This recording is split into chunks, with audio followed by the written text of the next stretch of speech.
Hello, everyone. Welcome to this week's episode of The Invested Entrepreneur. It is Brandon Love here with my good buddy Tom Moffat and special guest Darren Mitchell from Control and Compound. Darren, we're going to get right into it today, and we're going to be talking about a lot of the stuff here. So, can you just talk to me about infinite banking? What is it? How does it work? Give me the nuts and bolts of things. Sure. So there's a lot to unravel, but I'll give you sort of the sort of shortened version. Um, Basically, you have to save your money somewhere. Your money has to reside somewhere. So we think that that place should be a rock solid, bulletproof place that's not subject to market corrections or fluctuations in the stock market.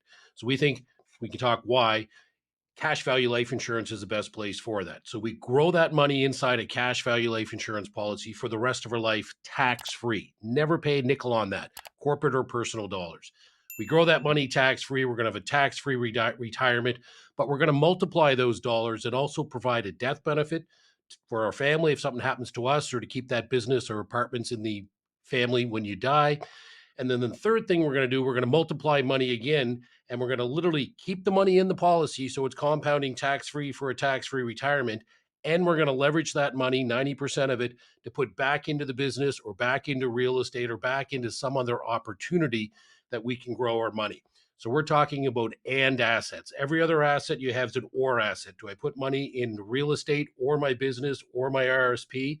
This is an and asset.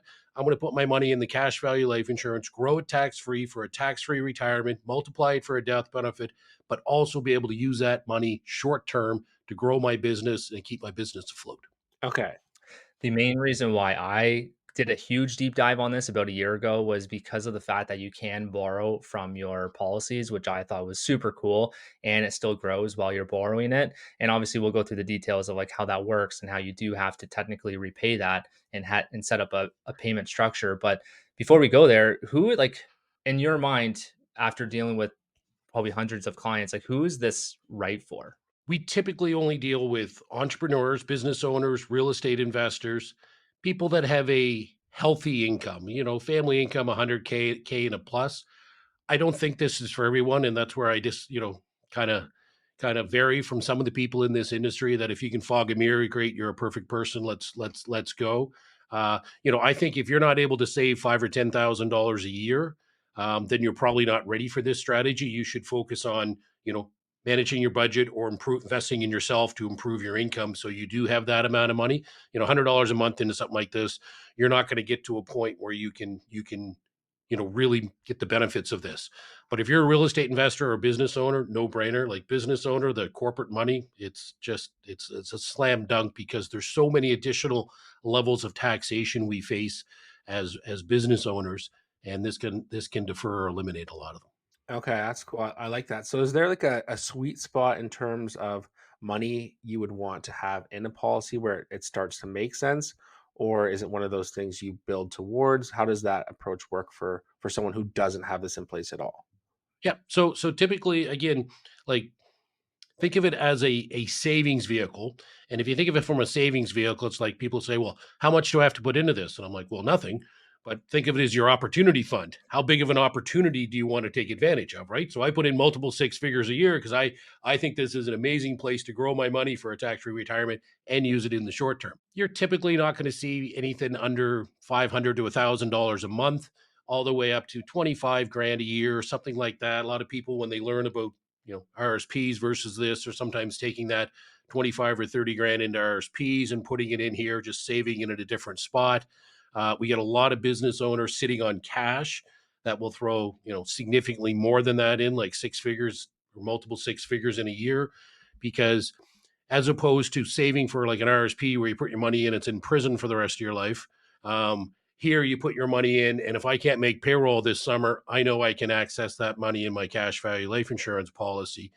So there's no fear of putting this money in there, knowing I have access to it, and that's really the key for business owners, because business owners tend to be sitting on so much cash because they're scared to invest, because what's going to happen next quarter, next year? I need access to that money. Yeah, I find Cool. we do that in And our industry specifically because it's feast or famine, seasonal slowdowns. Spring market, you make your nut for the year, and then January might be a bit quieter. So you're sometimes sitting on that whole chunk of money, which, it's not doing anything for you at that point. It's just sitting there not collecting any interest or anything, right? So Yeah, I think every business is seasonal. Like every business, our business, in our business, it's the fall in January when people get excited, in spring to get it done before summer. There's not a lot of people beating down our door in the middle Yeah. of July. As opposed to your business, summer's busy. Like we have a couple cattle farmers. I love these people.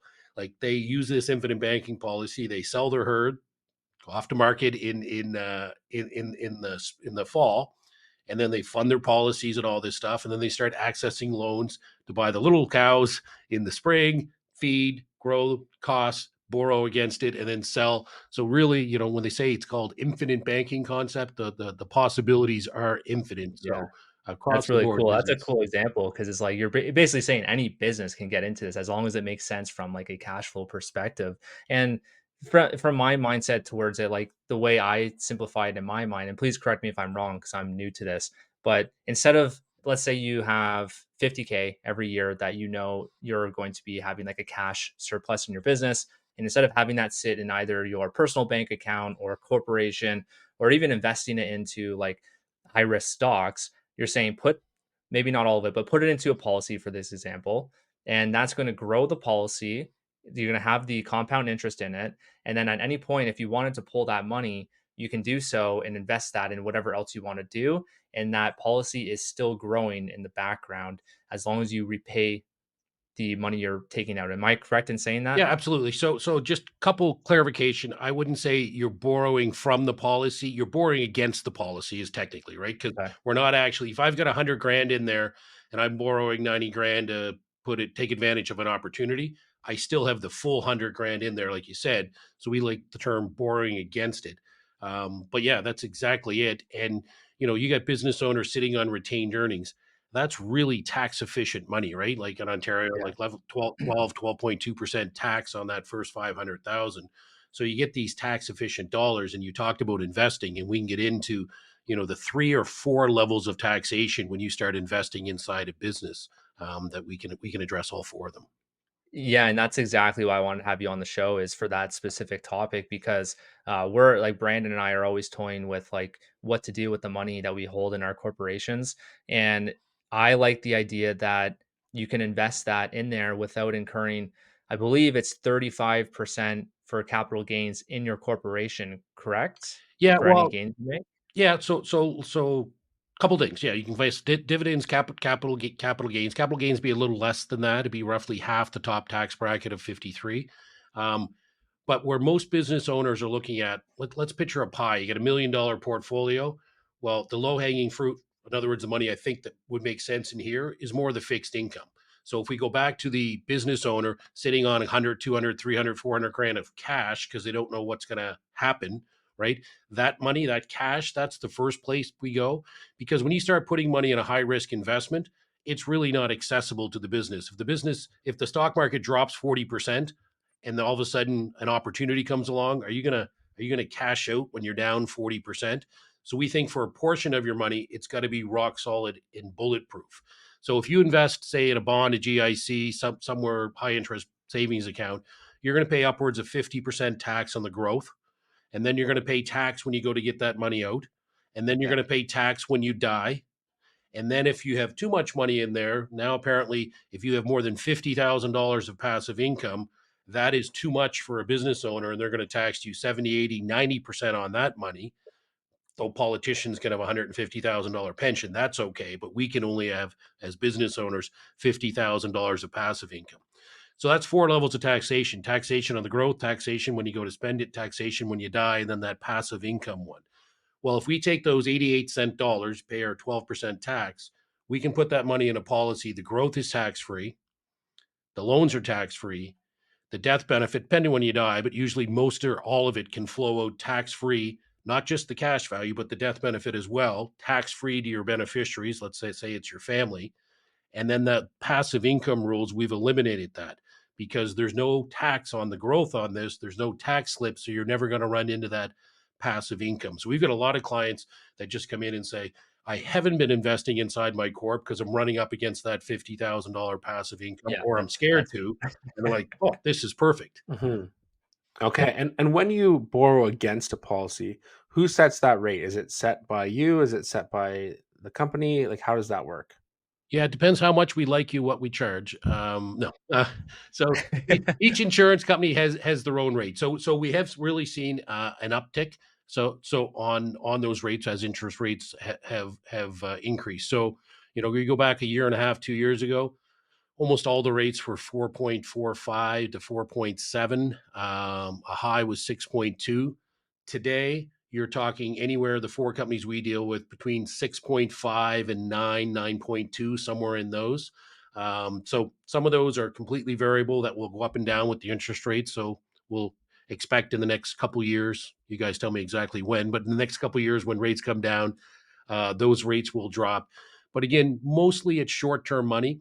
And then if it's longer term money, like in retirement, because we keep talking about repaying those loans, but we'll get into it in a minute. You don't necessarily have to repay them in the later years.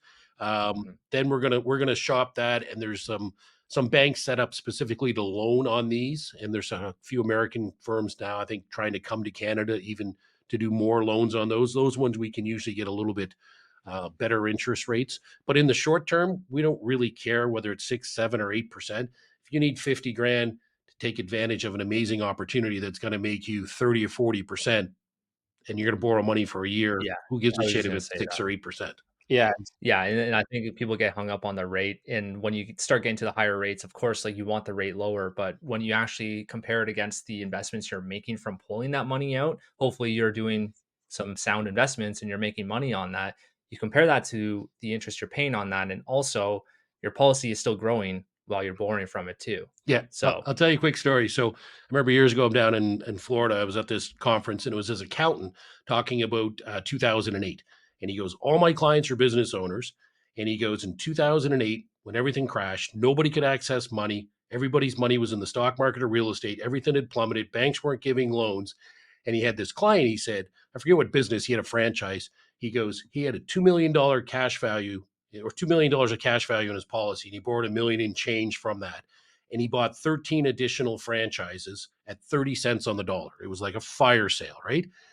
And smart ass insurance guy puts his hand up and goes, "Was the loan rate on that 5 or 7%?" And the accountant's like, "Who gives a crap? Yeah. He made millions of dollars. He's 10x richer 4 years later yeah. by doing this." The point was he had access to money. Mhm. And for me, like, my company's called Control and Compound. I used to think compound was be all to end all. Still fantastic, right? Tax free, uninterrupted compounding. But to me, that control is even more important now. Because when I studied the wealthy, and I spent a lot of time and money studying the wealthy, they don't operate like you and me. They don't give up control of their money. And that's what I really try to do now is keep control of my money because they don't lose when the markets go down. They're in control. They take advantage of opportunities. Yeah, I love that. And so when you're borrowing against that policy, is it I've got $100,000 put in, I can borrow up to 100,000 against it, or is there like a loan to value ratio? Is there a leverage opportunity there? Like, how does that piece of things work? Yeah. So the simple plain Jane version is 90% of your cash value. Okay. So if you get 100 grand, not $90,000. Now, when you go to get this loan, though, they're going to ask you two questions. So you got to be prepared for this. They're going to ask you, like, just like you guys, dealing with mortgages, the questions when you go to get a loan in an insurance company, we're going to ask you, do you want a check or do you want to deposit in your bank account? So you're going to have to answer that question. And that's the only question we will ask. Okay. That that Really, that's the extent of it. There's Wow. no financials, there's no reporting to a credit agency, it doesn't show up on your credit report. So I love to use this as down payments on mortgages. So, yeah. in my company, picture this. In my operating company, I make money, I pay 12% tax, I have 88 cent dollars. Or I could have had 50 cent dollars if I took that dollar and paid it out to myself. So now I'm 76% ahead, 88 cent dollars. I roll that into my holdco. Now, in my holdco, I put that money into a cash value life insurance policy. I bought a fourplex a couple of years ago in Cornwall. Had to come up with 80 grand for a down payment. Fourplex was 375. So now I try to go to my kids and brainwash them since they were little. And I go, all right, kids, great opportunity, good cash flow, actually cash flow, right? Place I bought in Port Credit, the condo was more expensive, twice as much as my fourplex in Cornwall, but that was a cash flow deal. So I said, can I access money for a down payment for my RSPs? No, that money's in jail. Like, all right, the kid's been listening. What about Nice. your education fund? No, that money's in jail. What about this beautiful cash value life insurance policy? And they're like, yeah. And I said, well, why don't I leave that, let the cash value grow tax free for the rest of my life? So I have a tax free retirement. And I just called the insurance company up and said, hey, can I have 80 grand of your money? And they said, sure. They didn't ask me what it was for, when I was paying it back. No questions. They said, sure. Then I went to the bank, said, hey, I need a mortgage. And the bank goes, where'd you get your down payment from? And I said, I borrowed against my cash value. What do you think of that? And he's like, stop being an idiot, Darren. I know you do this all the time. Yes, it doesn't affect your borrowing capacity. That's fine. So now we did that. We're going to do a refinance this year. We actually did some renovations on this place. Now the valuation's around 640. We'll refinance that. I'll pay off my policy loan. I didn't make any payments on the policy loan other than the cash flow I was putting towards it. I never used a nickel of my own money. Cash flow positive opportunity, and that didn't affect my policy 1 cent. If I took a loan or didn't take that loan, my policy would have grown the exact same. So to me, I call those and opportunities, right? And I do private lending the same way. I'll borrow, I borrowed 100 grand at 5%, loaned it out at 15. I just pocketed the 10 grand difference and opportunity. Didn't affect my policy growth whatsoever. So when you're going to do that, you're setting your own terms, so you can pay back the loan at any point. Is that how it works? Yeah. Like you don't have to. So these are like we had a guy who works with his dad who was former commercial banker at one of the big banks, and he's like when he first learns about these loans, he's like, these are like the holy grail of loans. Like what do you mean? Like so the loan is tax deductible. So assuming you use it for business or investment opportunities, it's tax deductible. It's uncallable. So valuations change, business goes south, COVID version 17.0 comes back, whatever happens, there's nothing they can do to call that loan. And then the third one we kind of referenced, it's unstructured. And an unstructured loan is phenomenal for business owners and real estate investors. You pay that loan back when you want, how you want, and if you want. When you want, how you want, if you want. That's huge. Now, we do want you repaying the loan in the younger years. At your guys' ages, we want you paying back that loan because if you borrow that money and never pay it back, well, you're going to have interest accumulate, and then Right. you're not going to have access to a lot of money. So in the early years, the first 20, 30 years, depending upon your age, pay back those loans. But once you reach retirement, now we can actually borrow that money and say, you know what? We're never going to pay back this loan. We're going to let it accumulate and it'll be paid off by the death benefit. But by that point, now our cash value and death benefit has grown so high because we've had this uninterrupted compounding. We have a massive cash value, massive death benefit.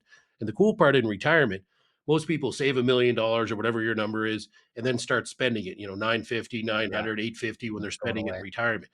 You could retire here with $1 million cash value and have $2 or $3 million of cash value by the time you die because we're continually compounding it even in retirement. And we're just taking tax-free loans against that death benefit. So that 100 grand or 50 grand or whatever you're taking, those loans in retirement, those are tax-free money that you're not paying back till you die. Wow. Is That sounds amazing. So I've got one question that just comes to mind because sometimes, it's like holy grail. It sounds too good to be true. So I was what gonna. is the downside? Or what is the risk? Where is why isn't everyone doing this? And why don't you take it there? So in my second book, that was the last chapter of my thing. I was like, the questions we get the most are, why isn't everybody doing this? Why haven't I heard about this before? What are the downsides? So great question. So there's over $1 billion a year goes into this in Canada. So Okay. this is way bigger than people think. Okay. But the banks can't sell it. Banks can't sell this type of product, and the banks don't want you to be in control of your money. You think of a 22-year-old starting an RSP in their first job.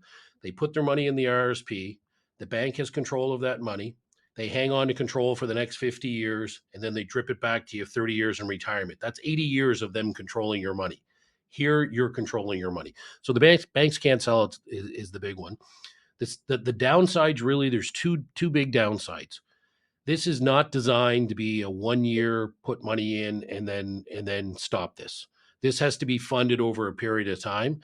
So the only really downside is if you put money in this year and you canceled it within a year, you're probably going to lose anywhere from 10 to 30% of your money. So if you put in 20 grand, you're gonna get back 70 to 90% of that, depending upon the structure. Once you get through to the second year, then there's usually enough money you can pause for a year or two and then go back. So it's got to be funded. And then the third, the bigger down risk is this is becoming increasingly popular across North America. Exponential growth curve. A lot of firms like mine that are doing national business. We operate in every province and every territory. And then you get every Tom, Dick, and Harry say, "Hey, I can do infinite banking too. Yeah, sure. I get an insurance license."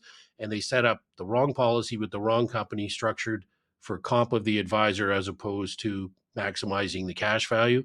And those policies are crap. I mean, I'm sure in your business, there's the odd person that went and got the real estate license because real estate sales were easy, and the odd person got the mortgage broker license, but they're not experts at it, right? So Yeah, Mhm. this is all we exactly. do. We deal with business owners, real estate investors, high net worth individuals to implement the infinite banking concept into their system. We're not going to sell you a mutual fund or an RSP. This is what we do, and we're experts at it. Yeah. So when you open up a policy and let's say it's you're paying into the policy for a total of 20K a year, if you wanted to stop, how does like you would basically cancel the policy and at that point whatever the cash value is of that is what you're getting back and you could be out of pocket. Is that what you're saying? I'm saying in the early couple of years. So basically, Early when you years. start a policy, I equate it to doing a renovation on a property, right? First couple of years, you're underwater. So if you put 20 grand in, you might have 16, 17, $18,000 cash value year one, right? By year two, pretty close. By year 2 and 3, if you put in 20, you're growing by 20, and then you're rocking and rolling after that point. So, if you put money in for 5 or 6 years and decide, screw this, I'm done, I'm canceling it, you'll get all your money back effectively, right? Even in year Right. 3 or 4, you're getting 90, 95% of your money back, right? Plus, you had the insurance death benefit for that period of time. Um, but where most people, what I was saying is once you get to the year 2, you could be at a point, say you have 35 grand of cash value and you got to come up with a 20 grand premium. In year 3, you don't have any money.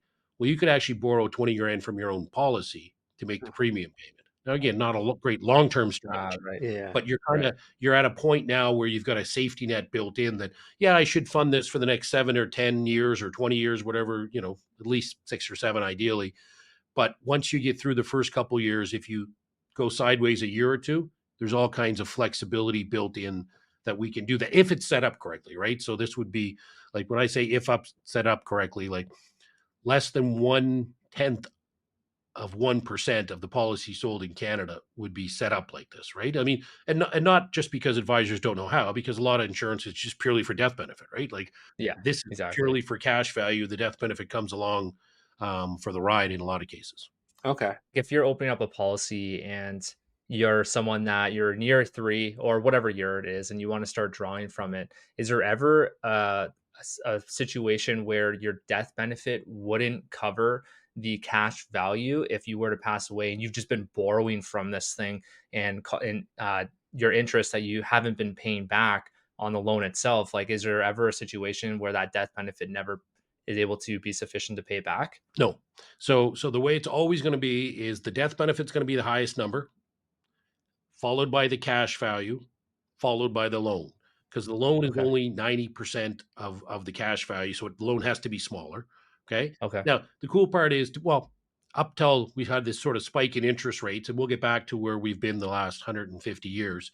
We're at a point where, if you got 100 grand of cash value and you've got a $50,000 loan, well, sure, maybe your loan grows by 3 grand if you don't pay it off, but your 100 grand of cash value is going to grow by 5 or 6 thousand. Mhm. So typically that's why the 90%, right? It's meant never to catch the cash value. Now, if you borrowed 90.0% day one and something happened and you had to pay, $500 of interest to get you to that not 90%, sure, I'm sure that can happen, but we don't see it really. Okay. That's interesting. So, just going back to when you say like year 2 or 3, people stop funding their policy, are you setting up, let's say, I want my policy to be $1 million. I'm contributing 100,000 a year for the next 10 years, and that's my commitment, or is it like my target goal is $1 million, and I can contribute when I have surplus? Like, how does that piece work? Yeah, we will always build in the maximum amount of flexibility that we possibly can. Okay. And the way we do that is to maximize the cash. It's like life. If you have a bag of cash, you got options. Same in a cash value life insurance. If you maximize that cash by year or two or three, you can say, you know what, I'm going to take 4 or 5 years off of paying this because I'm focused on this part of the business now, and then I'll resume it. So you build all kinds of options in there, but you still can cancel it, right? It we don't get cancellations, but if in year 5 or 6 or 3 you want to cancel it, well, year 6 or 7, you're probably getting more than you put in. Year 3, you're probably getting close to what you put in. Maybe by year 4 or 5, you're getting all of what you put in. But it's basically, I mean, it's a rounding error, right? If you put in 40 grand and you get back 37 grand, you had the insurance for 2 years and it's corporate money, you know, Yeah. again, so we don't get cancellations, but I love talking about cancellations because it's the break glass and in case of emergency, right? Like, Yeah. I can talk to a business owner who made $1 million a year for the last 20 years, and he's worried about if he's going to make any money this year. So Yeah. he wants to Yeah. know, if everything hits the fan, can I get out of this thing? What if I got to go to Belize? If I hear that question one more time, right? What if I decide to move? Well, great, cash it all in. Like, of all the things it's gonna cost you to cash in and move to Belize, a couple $1,000 loss on an insurance policy isn't the big thing, and that's only in the early years. In the later years, you're gonna sell it for a Yeah. gain. Yeah. Yeah, and before you even go that route, you would be looking at like, okay, can we draw from this and take a loan out to act as a buffer until you get to a situation where you have money coming in? Like that would be the first thing you Yeah, look at absolutely. before actually canceling the Every policy. single time someone says we need to cancel, we're like, well, why don't you just borrow money tax free from the Yeah, policy? Oh, okay. Yeah. yeah, And to your point, so a typical plan might be, say, for a 40-year-old. All right, we're going to plan to pay this for the next 20, or have the option to pay this for the next 20 or 30 years. Right? You might only end up contributing 7 of those 30 years. That's fine. But we want to build in the maximum amount of room when we go through underwriting, because the insurance company is going to look and say, okay, if they made every payment, how much death benefit would they have? We need to make sure they're insurable for that today, and that just gives you the flexibility. So we want to like, we've got a ton of people that say, I'm only going to pay for 10 years and then I'm done, right? 250 grand or 25 grand a year for 10 years, I'm done. And we're like, all right, why don't we just run it for 20 or 30, just to have that flexibility? And then year 11 comes and it's like, okay, you still have to put your money somewhere. This is probably by far your best place to save money. You've seen how it works for 10 years. That 25 grand deposit is going to increase your cash value 37,000 or whatever the number is. Why would you not put money in here and put it in a bank account? And they're like, all right, I'll continue to fund it. So we get people retired still funding these policies, because your money needs to reside somewhere. And if you change your mind in 3 months, great, you can access tax-free loans to access the money. Hmm. Okay. So let's say your target goal is to have 500,000 in there. Can you front load it? So I would say, hey, Darren, can I put in 100,000 this year one, and then I'm going to contribute kind of from there over that next 20-year horizon, or like, is that an Yeah. option? Okay. Yeah. So not an extreme front load. We can't put $1 million in this year and then $500 a year for the next 5 years. Yeah.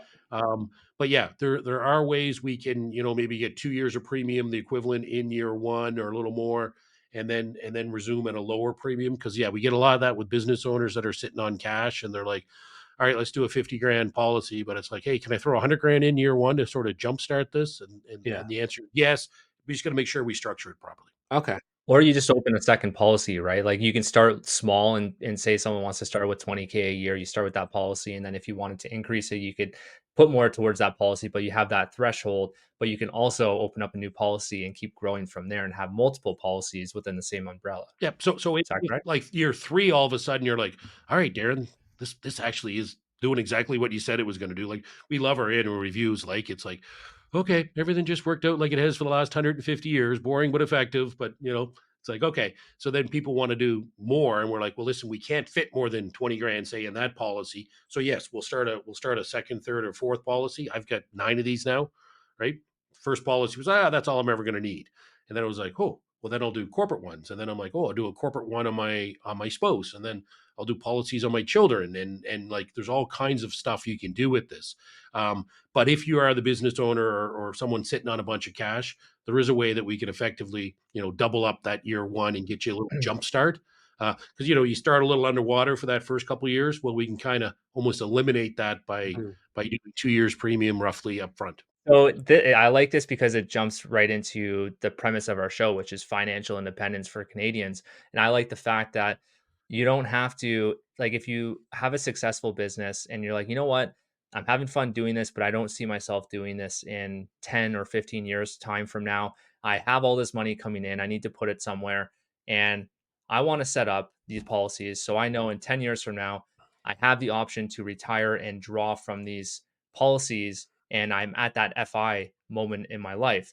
Can you sit down with that person and set up a plan and say, hey, in 10 years time from now, I want to have X amount of cash value in my policy, and then I'm able to withdraw from that and never pay a dime for the rest of my life. Can you do that? 100% every single day. That's what we do.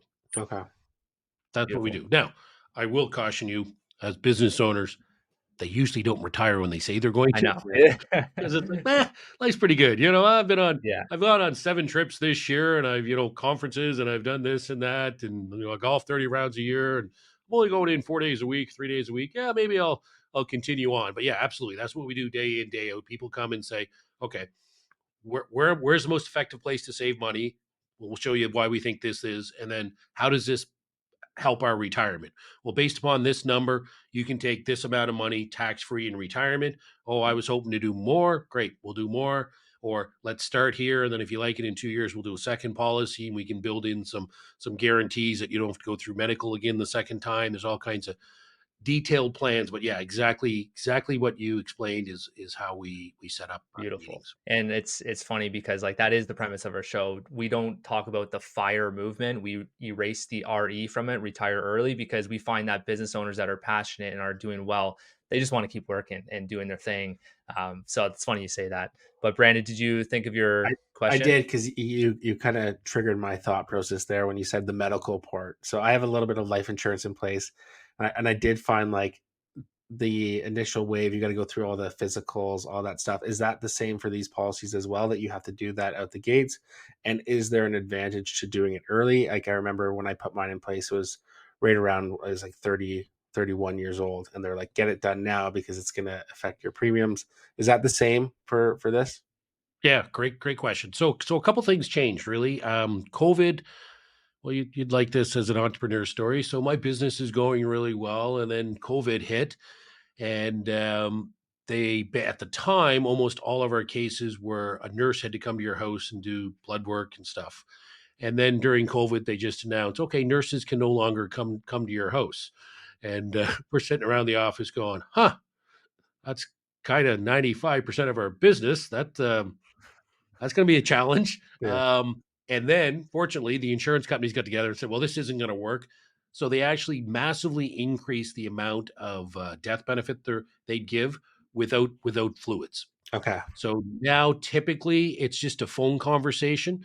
Because if you think of it, the insurance company's looking at the death benefit, and our goal is to drive the death benefit down as small as possible so we can have the highest cash value. Yeah. So we don't have significantly big death benefits. To your point, 100% buy when you're young for death benefit. If you're just buying I term see. insurance, because then it's pure death benefit. But this shocks people. People think, "Oh, I'm 50. I should have done this when I was 30." If I built a policy right today for you for a 30-year-old and a 50-year-old, the cash value at the end of say year 10 would be very similar. The 50-year-old might even win. Like it's that close Okay. because all that would happen is one guy, the 30-year-old putting in say 20 grand a year, and he's going to have a death benefit of 800 grand. Well, the 50-year-old is putting in 20 grand a year, and they're going to have a death benefit of 275,000.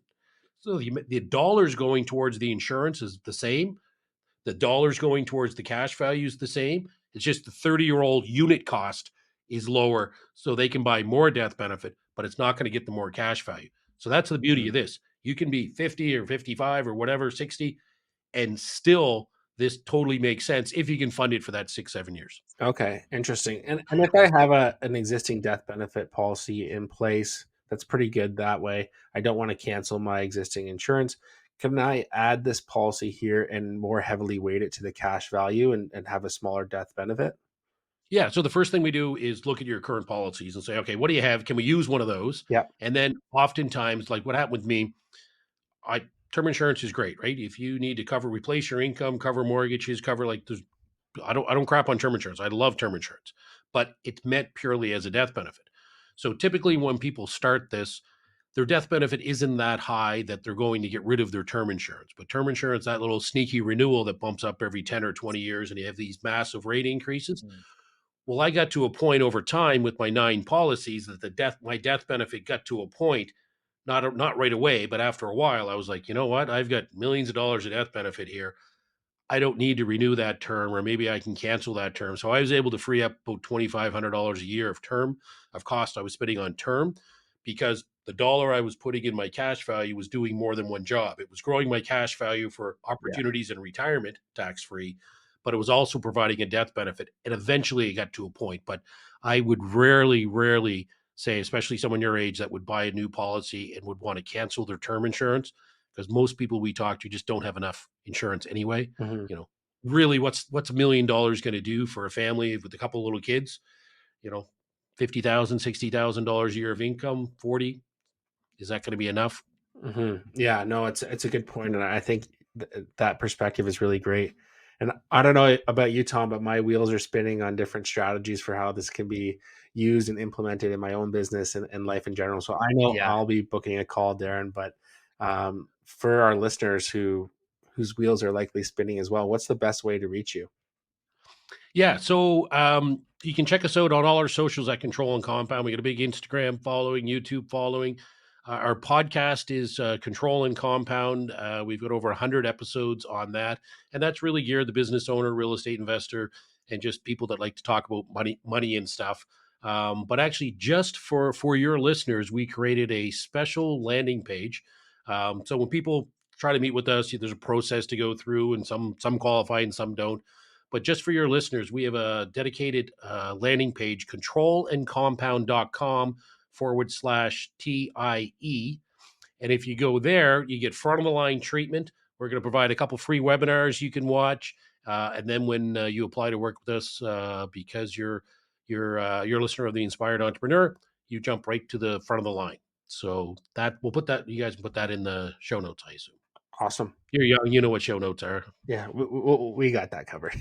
Tom, did you have any last questions before we move on? I know that you usually No, have. I mean, I'm sure I will after this. My wheels are spinning too. But no, I appreciate this, Darren, and we'll have that landing page in our show notes. And I'm pumped. Thank you for doing that for our listeners as well. Yeah, thank you so much, Darren. Awesome. Great to have Thanks. you today.